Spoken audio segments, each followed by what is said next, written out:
कल भारतीय जनता पार्टी ने दिल्ली के माननीय मुख्यमंत्री अरविंद केजरीवाल जी का एक वीडियो जारी किया और उसमें उन्होंने ये दावा किया कि अरविंद केजरीवाल जी तीनों फार्मर्स बिल के समर्थन में बहुत पुरजोर तरीके से उनका समर्थन कर रहे हैं, उसकी वकालत कर रहे हैं, उसके फायदे गिना रहे हैं। तो मैं चाहता हूं पहले तो एक बार मैं वो वीडियो दिखा दूं आपको जो कल भारतीय जनता पार्टी ने जारी किया था। उनके भारतीय जनता पार्टी ने ट्विटर से अपने हैंडल से ट्वीट किया और फिर उन्होंने अपने राष्ट्रीय प्रवक्ता, उनके राष्ट्रीय प्रवक्ता ने भी उस वीडियो को ट्वीट किया। तो पहले मैं वो वीडियो आपको एक बार दिखा देता हूं जो वीडियो उन्होंने कल ट्वीट किया था। जमीन नहीं जाएगी, आपका इन्वेस्टमेंट नहीं जाएगा, आपकी मंडी नहीं जाएगी। अब किसान अपनी फसल पूरे देश में कहीं भी बेच सकता है। नहीं, अब किसान को अच्छे दाम मिलेंगे, वो मंडी के बाहर कहीं भी कहाँ बेच दिख रहा है? दिलीप जी, ये 70 साल यहाँ के क्यों नहीं? अंदर सबसे बड़ा हाँ। क्रांतिकारी कदम होगा कृषि क्षेत्र में। आपकी जमीन नहीं जाएगी, एक मिनट रोक दो। आपका इन्वेस्ट हाँ, तो पहले भारतीय जनता पार्टी ने ये वीडियो ट्वीट किया, उसके बाद भारतीय जनता पार्टी के और नेताओं ने ट्वीट किया और उनके नेशनल स्पोक्स पर्सन से ट्वीट कराया उन्होंने अपने।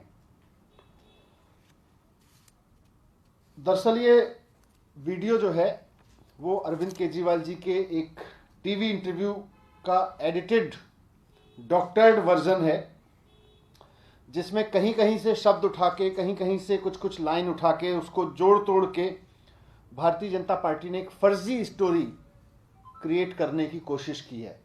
अरविंद केजरीवाल जी की एक फर्जी बाइट क्रिएट करने की कोशिश की है भारतीय जनता पार्टी ने और उनके नेता संबित पात्रा जी ने। अब मैं आपको ये दिखा रहा हूं कि ये इंटरव्यू जो था वो ओरिजिनल क्या था, कहां कहां से उन्होंने क्लिप्स उठाई, उसमें से कौन सा बाइट डिलीट की और फिर इस तरह की क्लिप बनाई जिससे ऐसा लगे कि अरविंद केजरीवाल जी तीनों किसान कानूनों के समर्थन में उसके फायदे गिनाने का इंटरव्यू दे रहे हैं। वो पहले ठीक से नहीं चला था, पहले वो वाली बाइट चलाओ, पहला वाला बाइट चलाओ पहले। जमीन नहीं जाएगी, आपका इन्वेस्टमेंट नहीं जाएगा, आपकी मंडी नहीं जाएगी। अब किसान अपनी फसल पूरे देश में कहीं भी बेच सकता है। अब किसान को अच्छे दाम मिलेंगे, वो मंडी के बाहर कहीं भी बेच सकता है। दिलीप जी, ये 70 साल के अंदर सबसे बड़ा क्रांतिकारी कदम होगा कृषि क्षेत्र में। ये पहला वो था। अब इसका देखिए कि जो ओरिजिनल टीवी इंटरव्यू था और जो इन्होंने बीजेपी ने कुचक्र साजिश रची है उसको देखिए। मैं यहां उसका पर्दाफाश कर रहा हूं। जमीन नहीं जाएगी, आपका इन्वेस्टमेंट नहीं जाएगा, आपकी मंडी नहीं जाएगी। भाषण में कहते हैं जी इस बिल से आपकी जमीन नहीं जाएगी, तो फायदा नहीं हुआ। ये तो थी जमीन, तो थी। आपका इन्वेस्टमेंट नहीं जाएगा, तो ये तो फायदा नहीं हुआ, ये तो था ही। आपकी मंडी नहीं जाएगी, ये तो था ही। फायदा क्या हुआ? एक भी इनका नेता एक भी फायदा नहीं गिना पा रहा। अब किसान अपनी फसल पूरे देश में कहीं भी बेच सकता है। अब किसान को अच्छे दाम मिलेंगे, वो मंडी के बाहर कहीं भी बेच सकता है। अब किसान अपनी फसल पूरे देश में कहीं भी बेच सकता है। यही फायदा गिनाते हैं ये। अब किसान को अच्छे दाम मिलेंगे, वो मंडी के बाहर कहीं भी बेच सकता है। दिलीप जी, ये 70 साल के अंदर सबसे बड़ा क्रांतिकारी कदम होगा कृषि क्षेत्र में। एक तो ये तीनों किसान बिल वापस लें और दूसरा एमएसपी का जो वो मांग कर रहे हैं कि एमएसपी की गारंटी का कानून लाया जाए। एमएसपी स्वामीनाथन आयोग के हिसाब से 50% प्रॉफिट के हिसाब से जितनी कॉस्ट है उसका 50% ऐड करके एमएसपी तय की जाए। अगर ये आ गया, दिलीप जी, ये 70 साल के अंदर सबसे बड़ा क्रांतिकारी कदम होगा कृषि क्षेत्र में।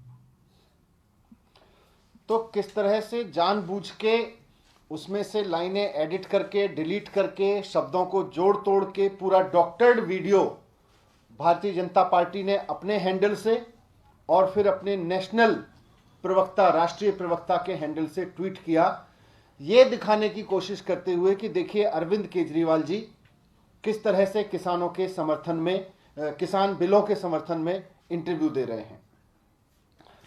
तो जब मैंने ये वीडियो देखा कल तो मुझे गुस्सा भी आया कि इतनी नीचता पर उतर आए हैं भारतीय जनता पार्टी के लोग, इतनी गिरी हुई हरकतों पर उतर आई है भारतीय जनता पार्टी कि अब टीवी पर चले हुए इंटरव्यूज को जोड़ तोड़ के, उनको तोड़ मरोड़ के अरविंद केजरीवाल जी की बाइट दिखाने की कोशिश कर रही है। तो मुझे इस पर गुस्सा भी आया। लेकिन साथ साथ मुझको भारतीय जनता पार्टी पे दया भी आई। मुझे भारतीय जनता पार्टी के नेताओं पे दया भी आई।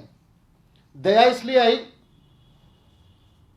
कि जिस पार्टी की केंद्र में सरकार है, जिस पार्टी की देश के कई बड़े बड़े राज्यों में सरकार है और कई वर्षों से सरकार है, और अब तो केंद्र में भी उनकी 7 साल की सरकार हो गई,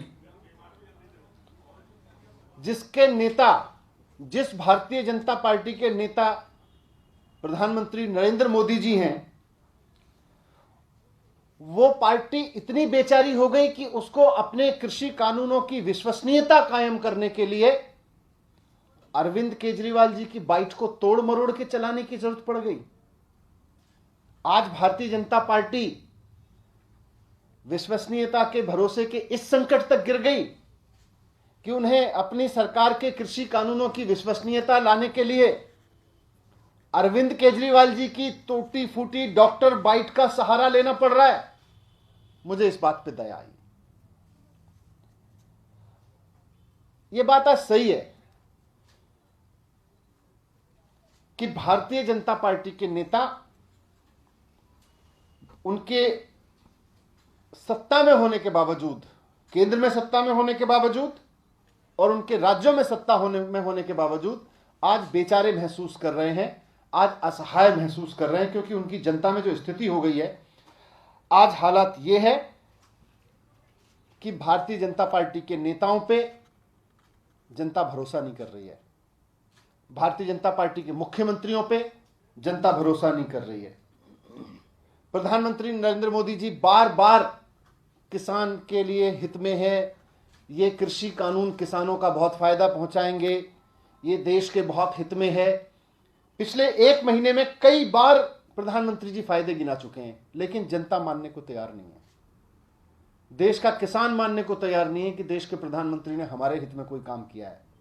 देश के किसान को यह बात समझ में आ रही है कि प्रधानमंत्री जी ने और भारतीय जनता पार्टी ने उनके साथ विश्वासघात किया है, धोखा किया है उनके साथ में।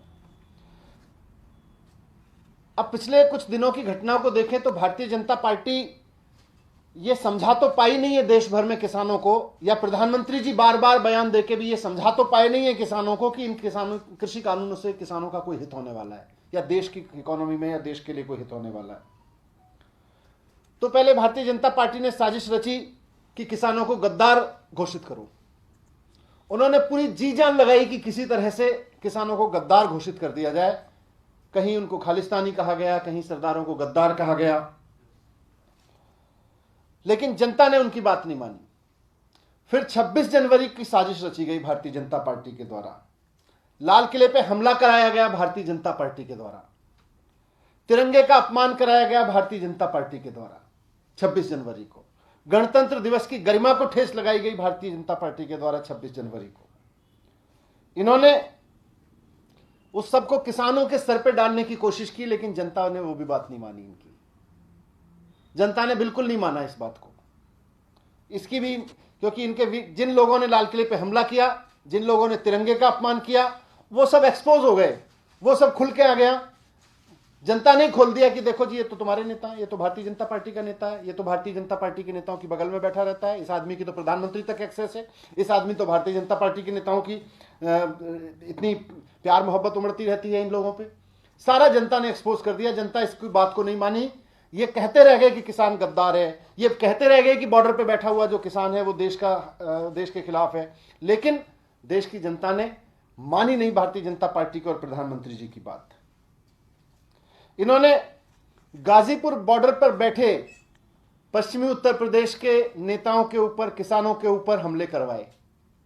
3-4 दिन पहले इन्होंने भारतीय जनता पार्टी के गुंडे भेज के वहां पे चौधरी टिकैत के ऊपर हमला करवाया, वहां बैठे और किसान नेताओं के ऊपर हमले करवाए, किसानों के ऊपर हमले करवाए।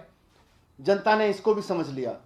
इन्होंने दिखाने की कोशिश की कि ये स्थानीय लोग हमला कर रहे हैं, लेकिन जनता ने उसको भी एक्सपोज कर दिया। इन्होंने सिंधु बॉर्डर पे अपनी पार्टी के गुंडे भेजकर सिखों की पगड़ी उछलवाई, सरदारों की। इन्होंने वहां भेज के जूते से पिटवाया कई लोगों को।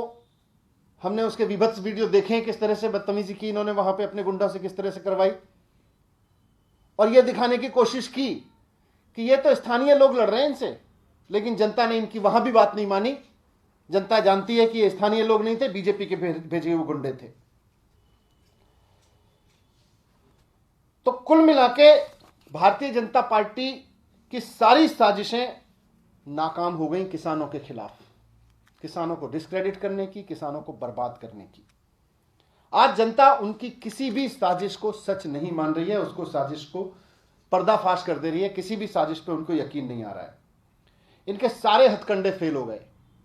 सारे हथकंडे अपना के भी जनता को विश्वास नहीं दिला पाए कि कृषि कानून देश के लिए कुछ फायदे की चीज है, उससे कुछ जनता का भला होने वाला है। आज जनता में भारतीय जनता पार्टी की इन साजिशों के चलते, इन गिरी हुई हरकतों के चलते आज नफरत का माहौल है भारतीय जनता पार्टी के प्रति। आज भारतीय जनता पार्टी के नेताओं से लोग नफरत करते हैं, उन पर भरोसा नहीं करते। प्रधानमंत्री, इनके सारे नेता फेल हो गए। इनके मंत्री बार बार कहते रहे कि जी रोज कृषि कानून के फायदे गिनाने जाते हैं, ये किसी ने नहीं सुनी इनकी बात, बोले सब बकवास कर रहे हो। प्रधानमंत्री जी बार बार कहते रहे जनता के बीच में आके, किसी ने नहीं बोला। इनके चीफ मिनिस्टर्स ने बार बार बोला, किसी ने नहीं सुना। आज बीजेपी नहीं, प्रधानमंत्री नरेंद्र मोदी जी की भी विश्वसनीयता खत्म हो गई है, और यह बात भारतीय जनता पार्टी अच्छी तरह से समझती है। इसीलिए आज इस असहाय स्थिति में पहुंच गई भारतीय जनता पार्टी ने अरविंद केजरीवाल जी की क्रेडिबिलिटी का सहारा लेने की कोशिश की है। उनको यह समझ में आ गया कि उनके नेताओं से जनता नहीं समझ रही। उनके नेताओं तो छोड़ दीजिए, बाकी तो प्रधानमंत्री जी की बात भी जनता यकीन नहीं कर रही है आज कि कृषि कानूनों से कोई फायदा होने वाला है। प्रधानमंत्री जी की बात पे भी यकीन नहीं हो रहा जनता को। इसलिए अरविंद केजरीवाल जी के एक लंबे इंटरव्यू को, उसमें से लाइनें उठा उठा के उसको बुरी तरह से डॉक्टर्ड करके ऐसे पेश किया गया जैसे कि अरविंद केजरीवाल जी कृषि कानूनों की तारीफ कर रहे हैं। आज बीजेपी जानती है कि उनके नेताओं की क्रेडिबिलिटी खत्म हो गई है, और देश में केवल एक नेता है जिस पर जनता विश्वास करती है, उनका नाम है अरविंद केजरीवाल। अरविंद केजरीवाल जी की उसी क्रेडिबिलिटी का फायदा उठाने के लिए इस तरह का डॉक्टर्ड वीडियो कल भारतीय जनता पार्टी ने अपने ट्विटर से ट्वीट किया, और उसके बाद अपने राष्ट्रीय प्रवक्ता संबित पात्रा जी से और बाकी नेताओं से ट्वीट कराया, ताकि जनता के बीच यह मैसेज जा सके कि यह कृषि कानूनों पर तो देखो अरविंद केजरीवाल जी भी तारीफ कर रहे हैं। उनकी क्रेडिबिलिटी को सहारा बना के भारतीय जनता पार्टी कृषि कानूनों को थोपना चाह रही थी। लेकिन इस वीडियो को मैंने आपके बीच दिखाया, और किस तरह से बीच में से एक एक दो दो लाइनें काट काट के इन्होंने डॉक्टर्ड करके उस बाइट को आर्टिफिशियली क्रिएट किया है। मैं भारतीय जनता पार्टी के नेताओं को कहना चाहता हूं, देश के लिए कुछ काम करो, देश की जनता के लिए कुछ काम करो, कुछ देश की ऐसे काम करो जिससे देश की जनता का भला हो, किसानों का नुकसान हो, देश में महंगाई बढ़े, खेती बर्बाद हो जाए, लोगों की रोजी रोटी महंगी हो जाए। इस तरह की हरकतें करोगे तो जनता ऐसे ही अविश्वसनीय बनाएगी। कुछ काम करो जिससे विश्वसनीयता कायम हो। तो आज मैंने आपके माध्यम से जनता के सामने सच रखवाया है कि ये जो डॉक्टर वीडियो है वो बीजेपी की बहुत बड़ी साजिश है, और अरविंद केजरीवाल जी की विश्वसनीयता को फायदा उठा के, जनता के बीच जो उनकी क्रेडिबिलिटी है उसको फायदा उठा के आज ये डॉक्टर्ड वीडियो लेकर आई थी भारतीय जनता पार्टी। इसके खिलाफ हम कानूनी कार्रवाई भी करेंगे, इसको लेके हम जो भी एक्शन होगा उसको करेंगे। क्या करेंगे? उस पर कानूनी कार्रवाई करेंगे। हम वकीलों से बात कर रहे हैं। सर एक और सवाल है, पीएम मोदी ने मन की बात में कहा है, पहले इस पे कोई किसी को कुछ, thank you. Sir PM Modi ने 26 जनवरी की जो हिंसा हुई थी उस पर बोला है कि तिरंगे का अपमान हुआ है और देश बहुत दुखी भी हुआ है। इस पर क्या कहेंगे आप? मुझे पूरी उम्मीद है कि माननीय नरेंद्र मोदी जी सोशल मीडिया पे काफ़ी एक्टिव रहते हैं, प्रधानमंत्री जी, उन्होंने सोशल मीडिया पर वो वीडियोस देख लिए होंगे कि तिरंगे का अपमान करने वाले लोग, हिंसा फैलाने वाले लोग किस तरह से भारतीय जनता पार्टी के लोग थे। भारतीय जनता पार्टी के नेताओं ने साजिश रची, और उम्मीद है उन पर कार्रवाई भी करवाएंगे।